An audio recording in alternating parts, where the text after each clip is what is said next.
When you play the Game of Thrones, you Subscribe and like. or you die. There is no middle ground. All right, hello YouTube. Welcome back to the Grease Goblin Jr. channel. Today's video, I kind of want to talk about a topic that I find very fascinating. The same way that we talk about how like Ned Stark was not that stupid. I want to talk about Roose Bolton and whether he was kind of stupid in his strategy when you look at the War of the Five Kings. I think all of us believe that Roose Bolton is going to lose and eventually be dethroned as the Warden of the North in Winds of Winter and or Dream. And so you're left to sit here going, was this really stupid? Like, did he make a bunch of moves that were pointless, right? And just put a target on his back. And so I want to look at two specific moments that I think are very vital to understand on why I think Roose is going to lose the North. One of them, obviously, is the Red Wedding. I don't know how Roose thought, oh yeah, let's be involved in the Red Wedding. Again, he's not specifically named, but they know. They know he was one of the orchestrators, the planners of the Red Wedding. What does that do? It instantly puts a target on his back for anyone that liked the Starks. And also think about the Northern values, right? The Northern values, I think, are stronger than any of the other kingdoms when it comes to loyalty, taking vows seriously, oaths. And so when you break that, and you help break a guest right, you turn on your king who you swore an oath to. Doesn't look very good. And so I look at this event and I go, okay, I understand why Roose did it, right? Roose believes that one, he can rule with fear, right? Everybody loves the Starks. Well, he'll rule with fear. If you step out of line, you'll be killed. Okay. He also believes that he can cripple everyone else enough to the point where he will cement his strength unmatched, right? Like nobody will be able to combine to oppose him more or less, which is quite stupid in my opinion.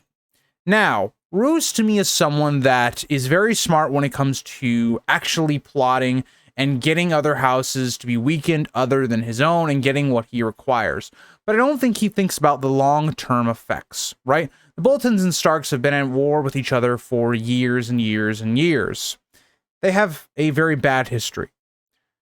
But the problem is, if you're going to try and take out the Starks, you have to do it in a way that doesn't put all of that hatred onto you.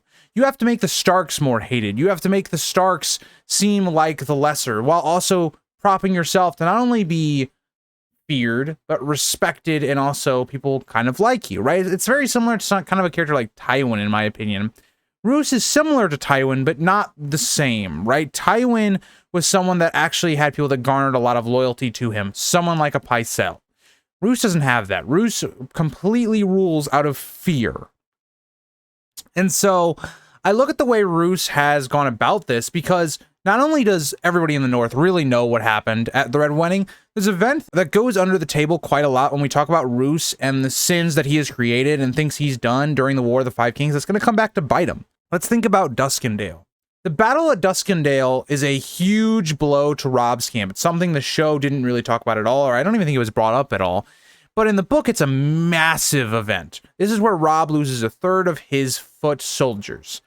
That's vital to Robb. Again, remember, Robb needs his soldiers way more than the Lannisters and Tyrells need theirs, especially because Duskendale happens right after the Battle of the Blackwater, and the Lannisters have all but cemented their power over the kingdoms. And so it's just that final, it's not a final, but it's one of those just blows to Robb's campaign that you should really be able to go, oh, wow, this is not going well. And so the biggest orchestrator of this plan is Roose. Now, Roose does this because, A, he wants all the other houses in the North to get weaker. Think about the houses that are involved in the participants of Duskendale.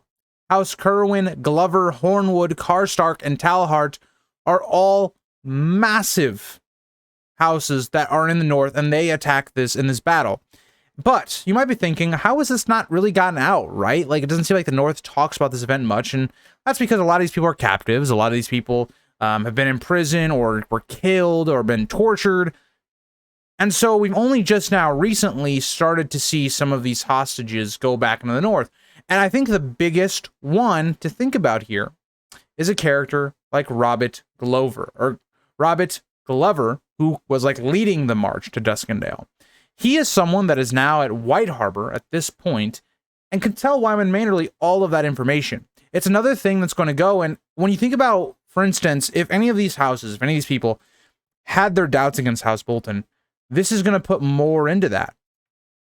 Because Roose Bolton acted on his own power and manipulated all of these people to give away their lives, right? A third of Robb Stark's foot. That's a lot of men, right? We're told that upwards of 1,000 men died. We see Brienne in A Feast for Crows, and even seeing in Duskendale how Brienne ends up kind of seeing the effects of this as a lot of their equipment is being sold at Duskendale. So again, a lot here when it comes to the brutal conflict that was Duskendale. And so when I think about Roose Bolton as a character, he's done something that it has gained his family a lot of power, a lot of influence, but at the same time, he took a massive gamble. He's now put a big red X on himself, right? Like, when the Karstarks really understand what happened at Duskendale, because again, they were involved in this as well, right? Like, it's not just, you know, the Glovers, right? The Karstarks, the remnants of their forces, were also involved in this as well.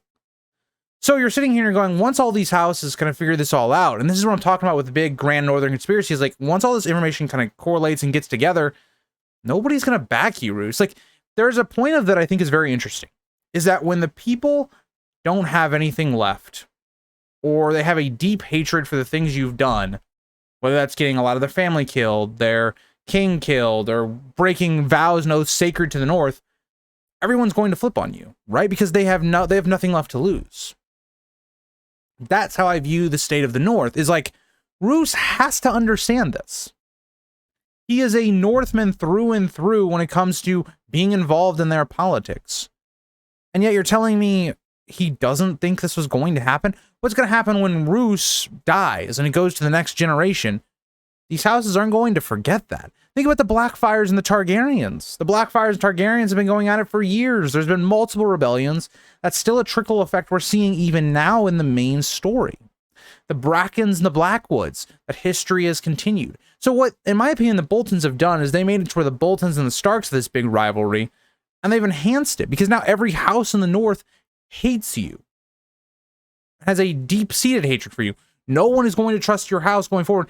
And the thing is, people probably didn't trust the Boltons to begin with, but even less so. They're not going to be willing to work with you unless there is a big reason as to why they should.